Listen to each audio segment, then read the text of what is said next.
Yo, what's good? Josh, the boy Jay back at it again. Today we got the scariest Japanese urban legends by the Tape Library. Y'all know what to do. Is follow me on both Jay's here and Jay's there and Jay. Y'all been loving the Jay channel, man. Y'all been showing a lot of love. So without further ado, let's get right to it. Some of these stories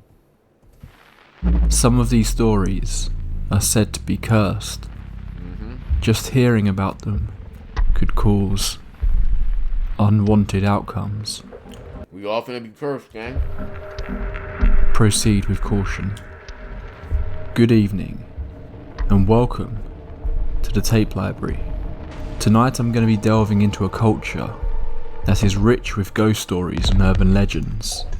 We're going to be taking a trip to Japan. Along the way we'll encounter cursed websites, haunted bathrooms, giant demons, and be asked questions you might be better off not answering. This is your final warning. Proceed with caution. But for the brave among you, get comfortable and let's take a look at some of the scariest Japanese urban legends. Yeah, I bet. Kisaragi Station. This story takes place in 2004 and can be traced back to a post made on a Japanese message board about strange occurrences. A person named Tasumi posted that she had woken up on her usual train to work, with every other passenger asleep in their seats. And it only gets weirder from there. I'll read out the entire thread for you so you can see what I mean. So let's get into the story of Kisaragi Station. This may just be my imagination. Can I post it anyway? Go ahead. What's going on? I've been riding a certain train for a while, but something seems off.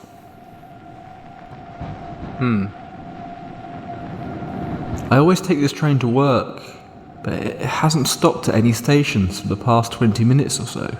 Damn, bro, you're on the train to Busan. It usually only takes 5 minutes. 7 or 8 at the worst. And plus, this is Japanese trains. I'm supposed to be efficient. And there's 5 other passengers, but they're all sleeping. Did you take the express train by mistake? Is it a high-speed train? Well, it's possible I may have just missed my stop. I'll wait a little longer. If anything else strange occurs, I might bring it up here. Try going to the car on the end to see the conductor, maybe. It would be really bad if the driver had an epileptic fit or something. You should check on the conductor. Still no sign of stopping, so... Alright, I'll take a look. There were blinds or something covering the window, so I couldn't see the conductor or the driver. The route is a private railway in Shizuoka. Knock on the window?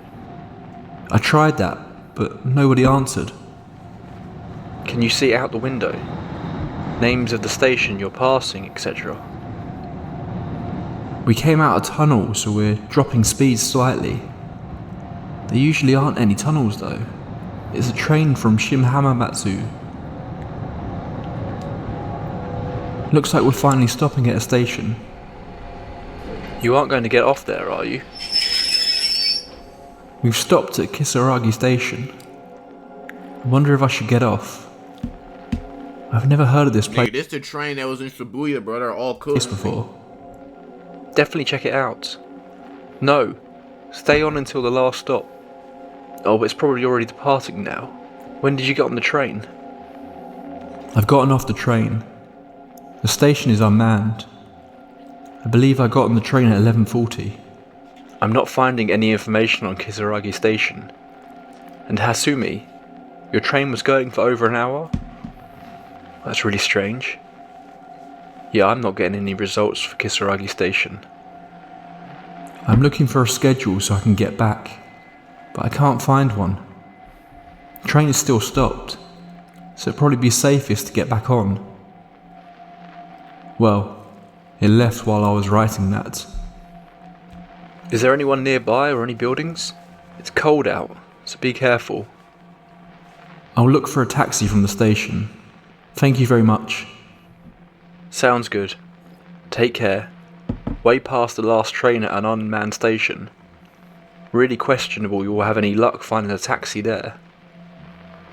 There doesn't seem to be any taxis anywhere. Call 110, the number for the police. Call the taxi company. If there's a telephone booth nearby, look up the taxi company number in the phone book and call. I called home and asked if you picked up, but neither of my parents seem to know where Kisaragi Station is. Yeah, you're already in a dimension, bro. Sorry. Just go ahead and start riding your wheel, bro. It's over. They'll look for it on the maps so they can come and get me. But I'm getting a little bit scared now. What about the others? Are you the only one who got off the train? I checked online too, and the name Kisaragi Station isn't coming up. Am I wrong in assuming it's around Shim Hamamatsu? I'll check Yahoo. I looked for a public phone and there's nothing. And no one else got off. So I'm alone now.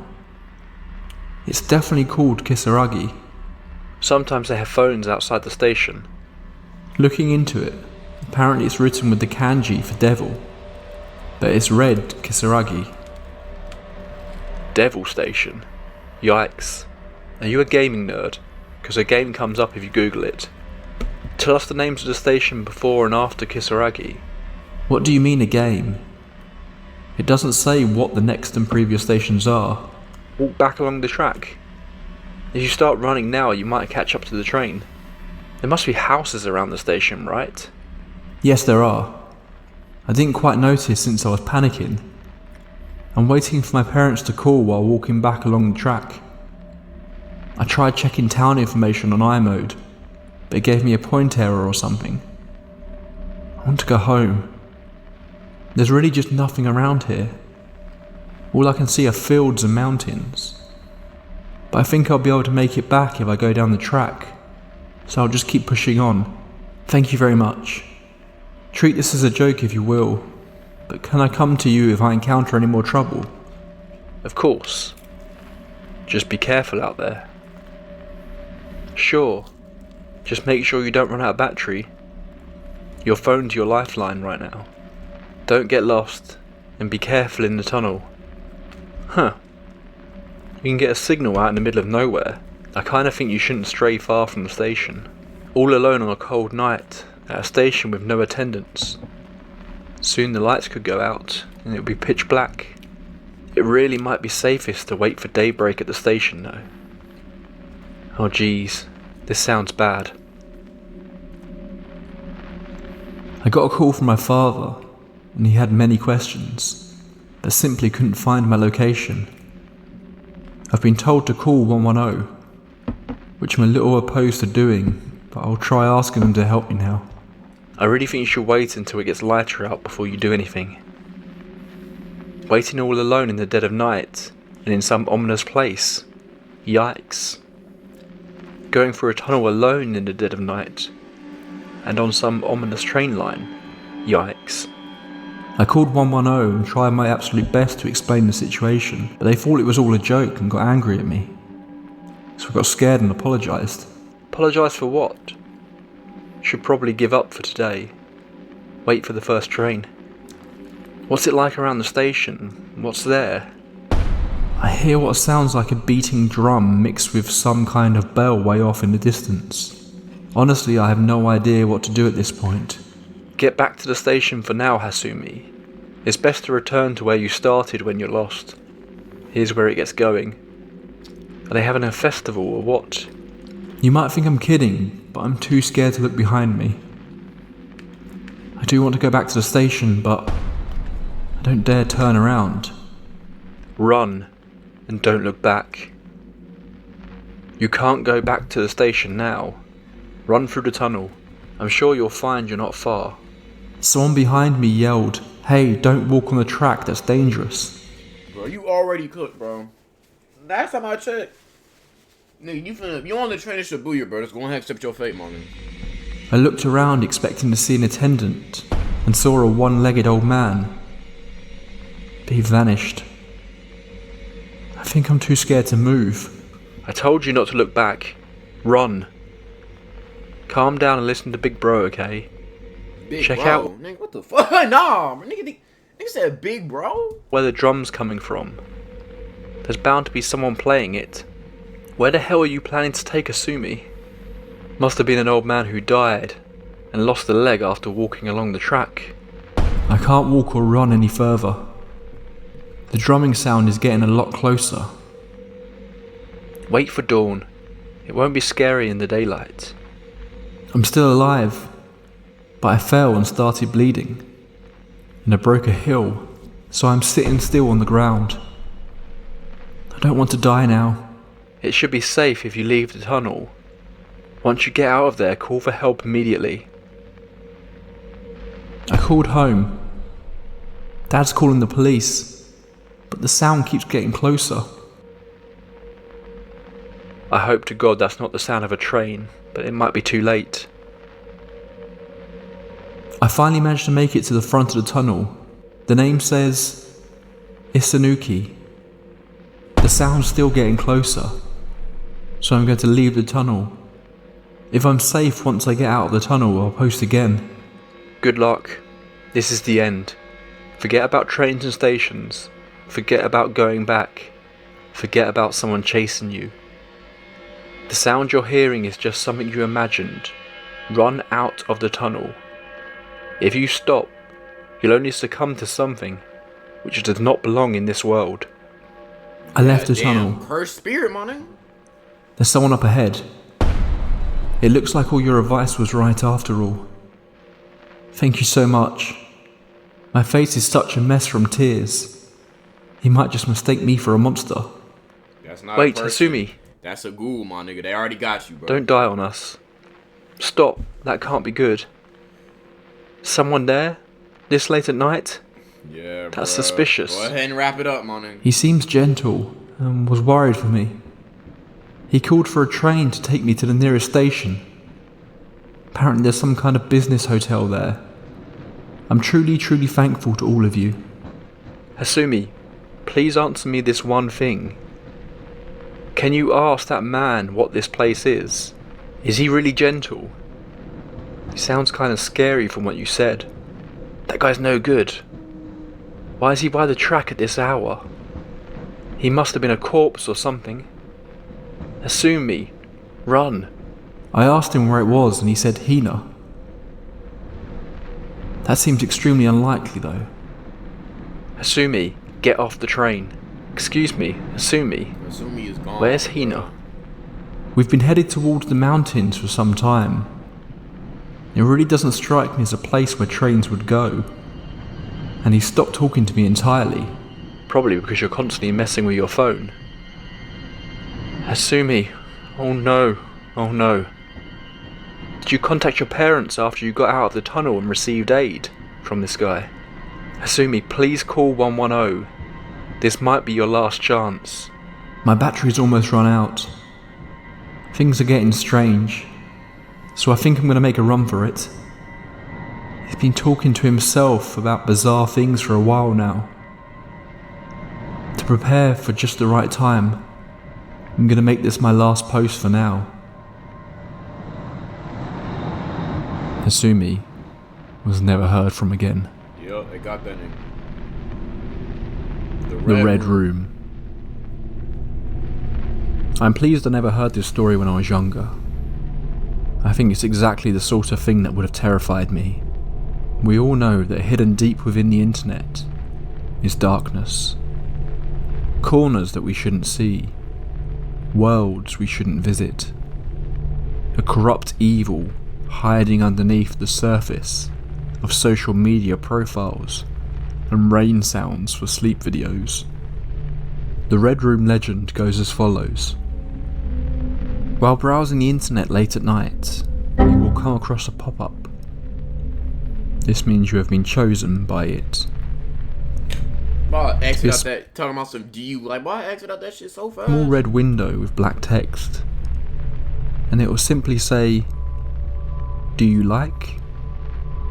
Try as hard as you can.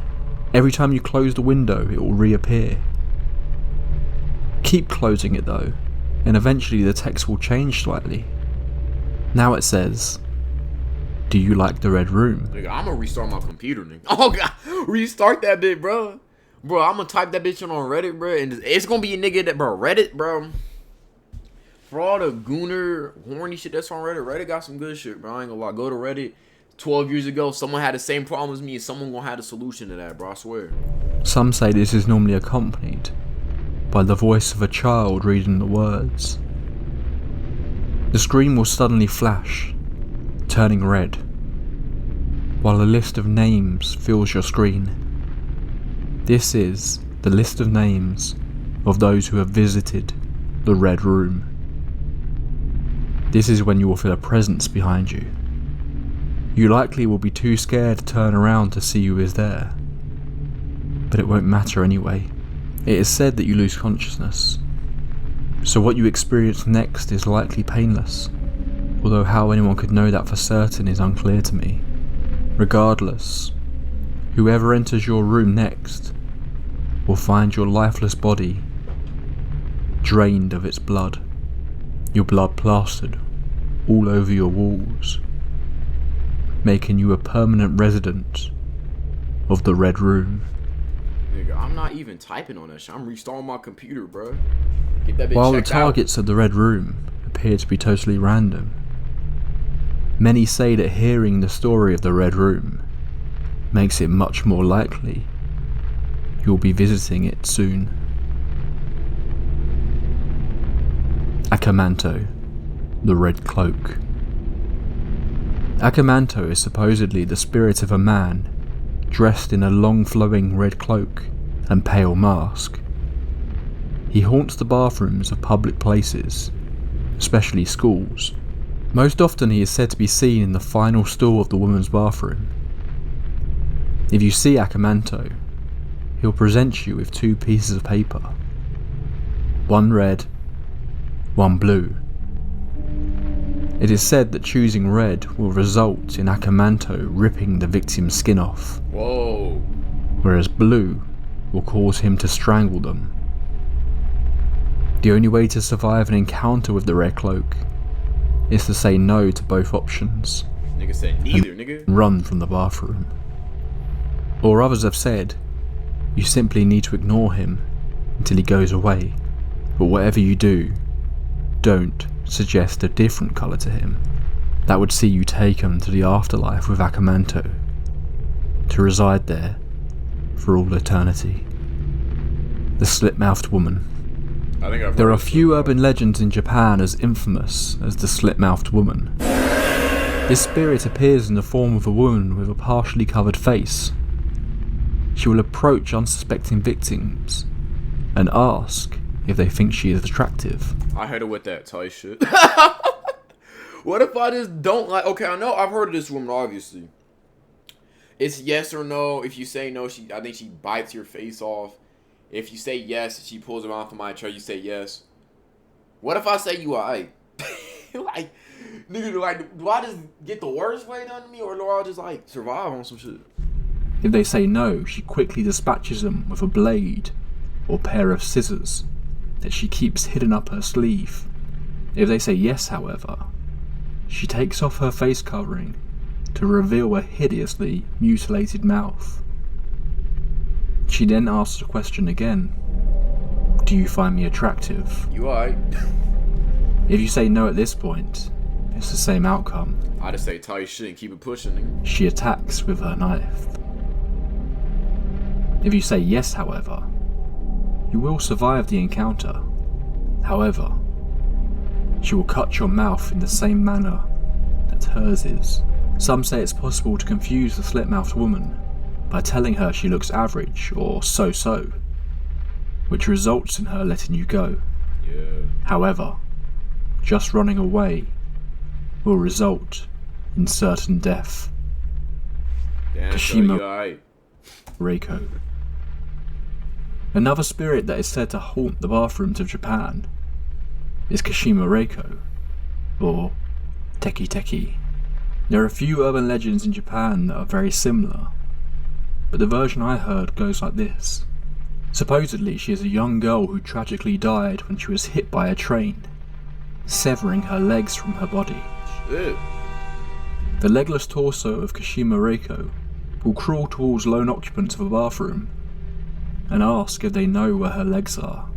If they respond with an answer that she doesn't like, she will instantly tear their legs off, seemingly left to join Reiko in her search for all eternity. Inunaki Village. Wait, what if I just say, like, you kind of bad though? Like, nigga, like, what if I just say some shit that has nothing to do with the situation? You know what I'm saying? Like, out the box. Imagine a village that's decided it doesn't want to follow the rules of the land. Imagine a place filled with people who embody the worst parts of our world. A place full of murderous maniacs, hiding out from society, free to do whatever they wish. Inunaki Village isn't on any map. The village is supposedly near impossible to find. Resident Evil ass shit. But for those unlucky few that do stumble upon it in the Japanese countryside, well, let's just say they wish they hadn't. You'll know when you have arrived when you come across the sign that reads, "The Japanese Constitution is not in effect past here." To enter the village you need to take the small side road that runs along old Inunaki Tunnel. The tunnel itself is said to be one of the most haunted places in all of Japan, and has been the site of several horrifying murders. Few who have made it into the village itself have come back to talk about it. Supposedly the original reports about Inunaki Village date back to the 1970s, when a young couple's car broke down on the road just south of the village. The pair walked through the forest, only to stumble across the seemingly deserted village. It wasn't long though before one of the residents greeted them. They were carved up with a sickle. Apparently there is a public telephone right outside the Inunaki Tunnel. So if you ever happen to find yourself deep in the forests of Japan, and you come across a telephone ringing just next to a large boarded up tunnel, do not answer it. It's said that the residents of the village call this payphone once every night. Whoever answers their call will fall victim to the Inunaki curse. No matter what direction they head in, whatever they try to do, they will end up in the village, and the residents will be waiting. 8 feet tall. Translated into English, this urban legend is very matter-of-factly known as 8 feet tall. Again, the earliest version of this story appears to originate from a post on the 2-channel message board in Japan. The website Mysteries Unsolved have posted what is supposedly a translation of the original story. I'll leave a link in the description if you want to read it yourself, but here it goes. My grandparents lived in Japan. My parents would take me there during my summer vacations and winter breaks from school to visit them. It was a small yet beautiful village, where I really enjoyed every time I went.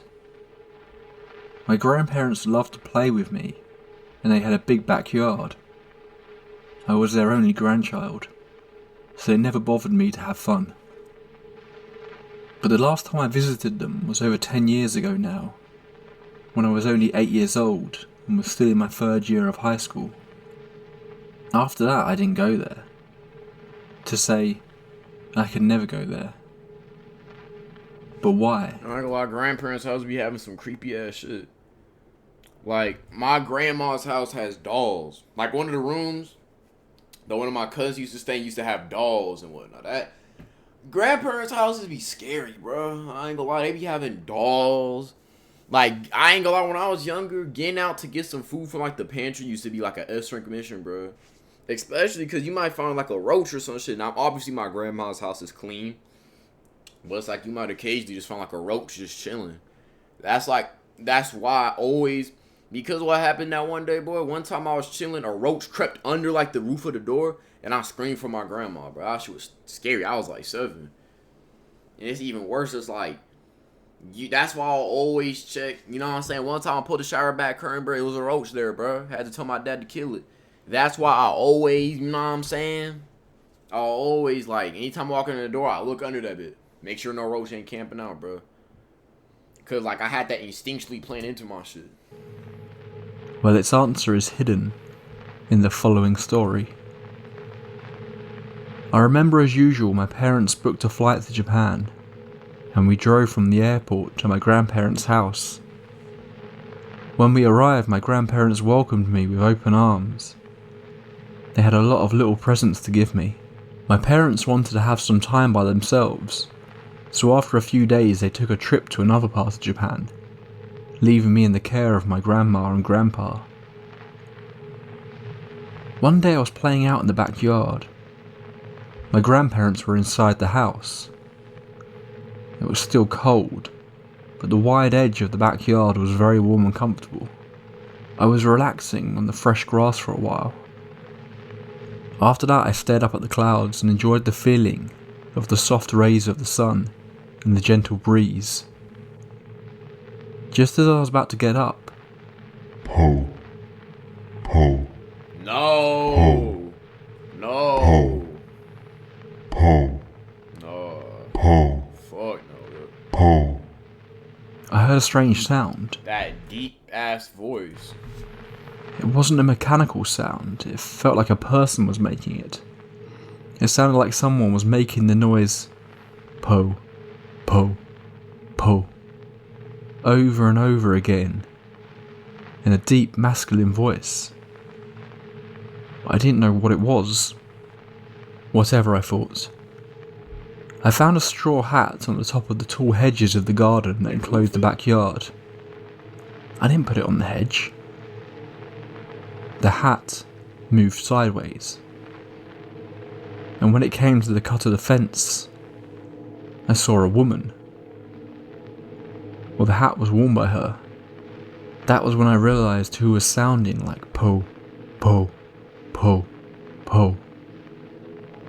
The woman was wearing a white dress, but the height of the hedge was about 8 feet. I was surprised at how tall a woman can put her head out of that hedge. The woman moved again and disappeared from sight. The hat was also gone. In addition, the strange sound of po, po, po was slowly, gradually lost, fading into the distance. At that time, I only thought that a tall woman was wearing an ultra-thick costume, or a tall man wearing shoes with high heels dressed as a woman. Bewildered, I got up and wandered back to the house. My grandparents were in the kitchen drinking tea. I sat down at the table, and after a while I told my grandparents what I had seen.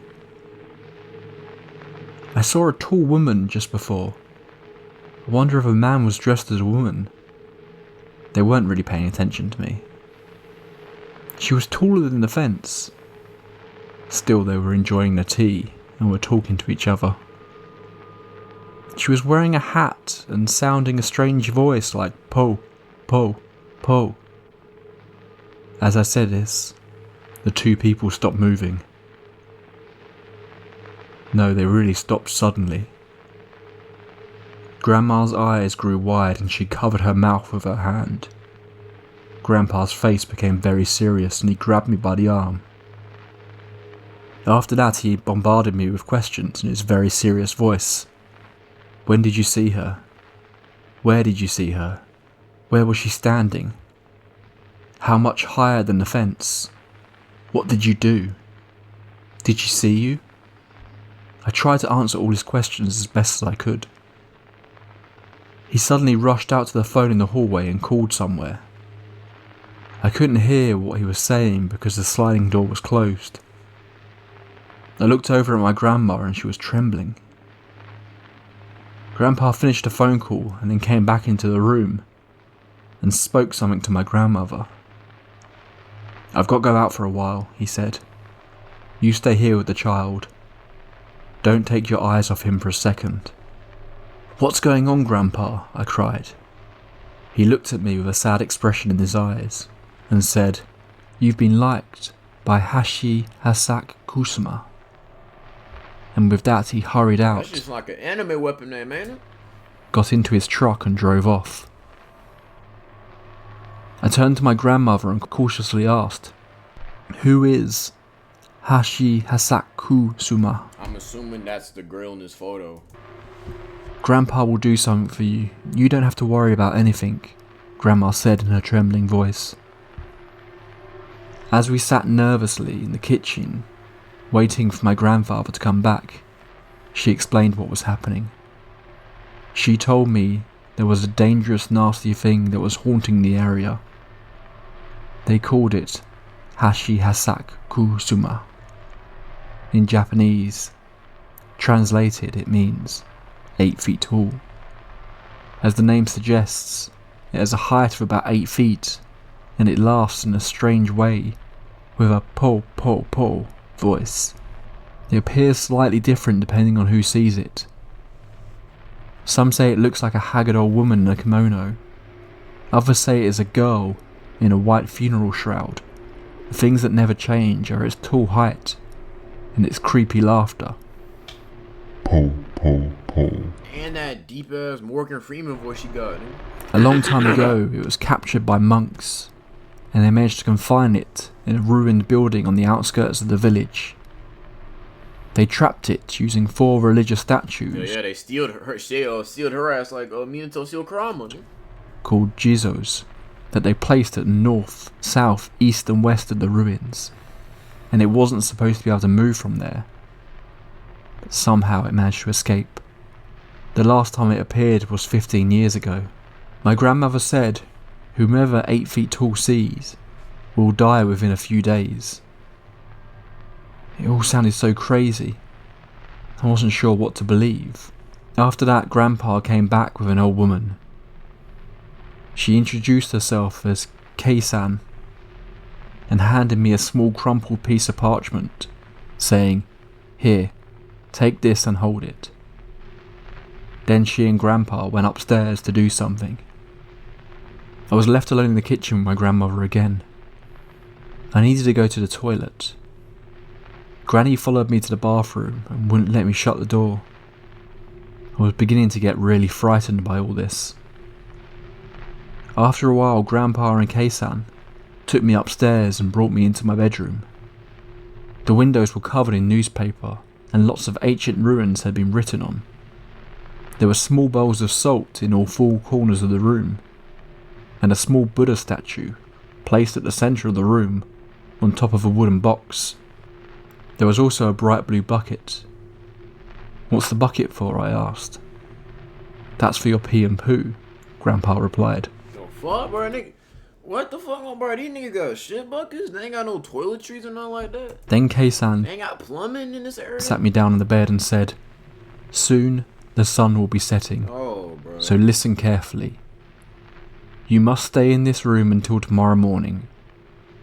You must not come out under any circumstances until 7 o'clock tomorrow morning. Your grandmother and your grandfather will not speak to you or call you until then. Remember, do not leave the room for any reason until then. I will let your parents know what is going on." She spoke in such a grave tone that all I could do was quietly nod my head. "You have to follow Kei-san's instructions to the letter," Grandpa told me, "and never let go of the parchment she gave you. And if anything happens, pray to Buddha, and make sure you lock this door when we leave." They walked out into the hallway, and after saying goodbye to them, I closed the bedroom door and locked it. I turned on the TV and tried to watch, but I was so nervous. I felt sick to my stomach. Grandma had left some snacks, sweets and rice balls for me, but I couldn't eat them. I felt like I was in prison, and I was very depressed and scared. I lay down on the bed and waited. Before I knew it, I was asleep. When I woke up, it was just after 1 a.m. All of a sudden, I realised that something was tapping on the window. That's the demon. Eh? Tap, tap, tap, tap, tap. I felt the blood draining from my face, and my heart skipped a beat. I desperately tried to calm myself down, telling myself it was just the wind playing tricks, or maybe the branches of a tree. I drank a sip of tea to calm down, but after all I was so scared that I started to watch the TV, with the loud sound to drown out the tapping noise. Eventually it stopped altogether, and that was when I heard my grandpa's voice. "Are you okay in there?" he asked. "If you're scared, you don't have to stay in there all alone. I can come in and keep you company." I smiled and rushed over to open the door, but then I stopped in my tracks. I had goosebumps all over my body. It sounded like Grandpa's voice, but somehow it was different. I couldn't tell what it was, but I just knew. "What are you doing?" Grandpa asked. "You can open the door now." I glanced to my left and a chill went down my spine. The salt in the bowls was slowly turning black. I backed away from the door. My whole body was trembling with fear.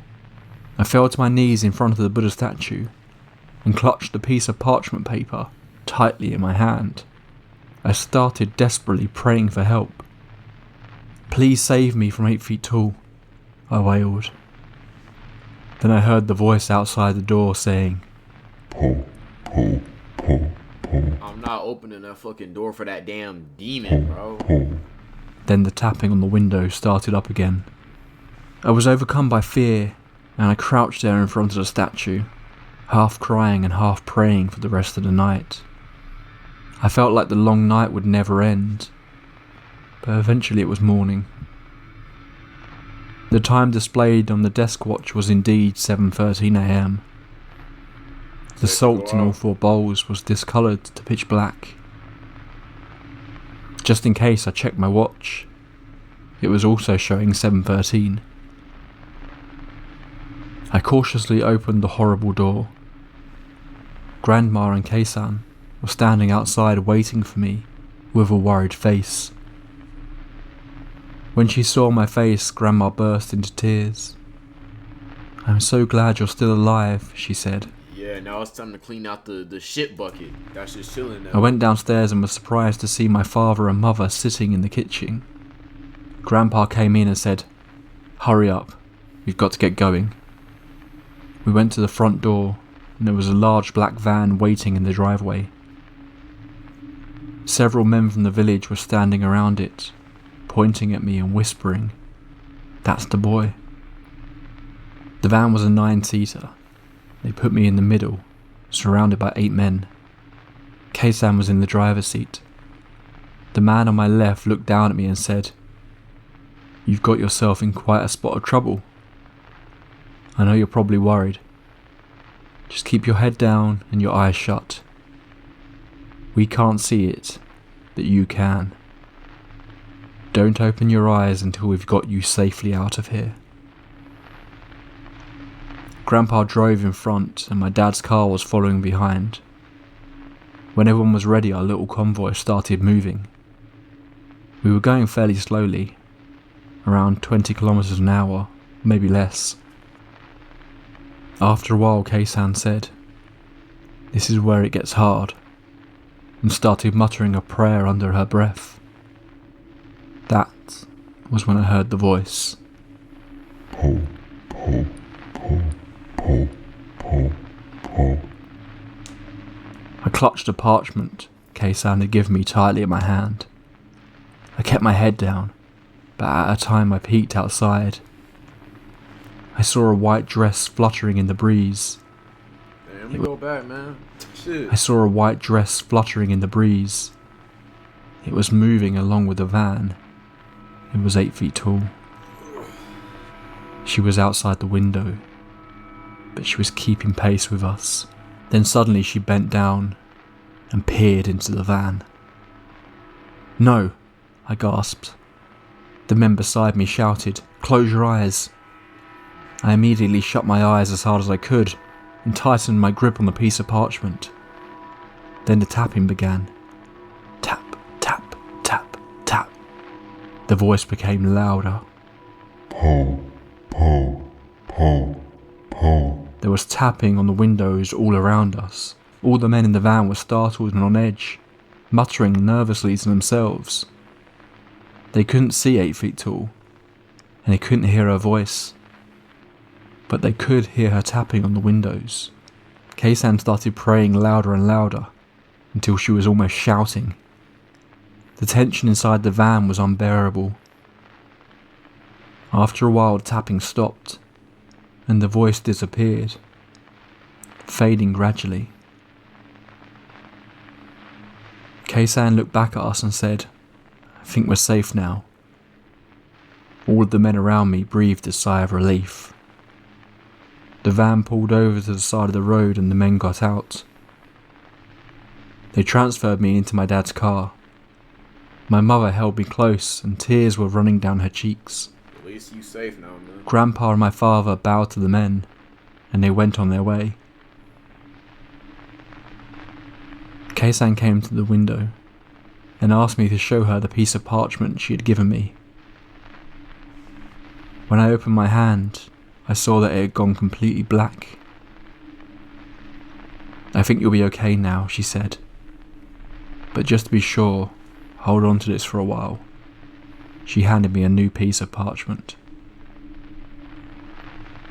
After that, we drove straight to the airport, and Grandpa saw us safely on the plane. When we took off, my parents breathed a sigh of relief. My father told me he had heard about 8 feet tall before. Years ago, his friends had been liked by her. The boy disappeared and was never seen again. My father said there were other people who had been liked by her and lived to tell about it. They all had to leave Japan and settle down in foreign countries. They were never able to go back to their homeland. She always chooses children as her victims. They say it's because children are dependent on their parents and family members. Alright, Kelly, let's go. This makes them easier to deceive when she poses as their relatives. He said the men in the van were all blood relatives of mine, and that's why they had been sitting all around me, and why my father and grandpa had been driving in the front and back. It was all done to try and confuse 8 feet tall. It took a while to contact everyone and get them all together, so that's why I had to be confined in the room all night. He further told me that one of the Jizzo statues, the ones that were meant to keep her trapped, had been broken, and that was how she escaped. It gave me chills. I was glad when we finally got home. All of this happened more than 10 years ago. I haven't seen my grandparents since then. I haven't been able to so much as set foot in the country. Afterwards, I would call them every few weeks and talk to them on the phone. Over the years, I tried to convince myself that it was just an urban legend, that everything that happened was just some elaborate prank. But sometimes, I'm not so sure. My grandfather died 2 years ago. When he was sick, he wouldn't allow me to visit him, and he left strict instructions in his will that I wasn't to attend his funeral. Damn.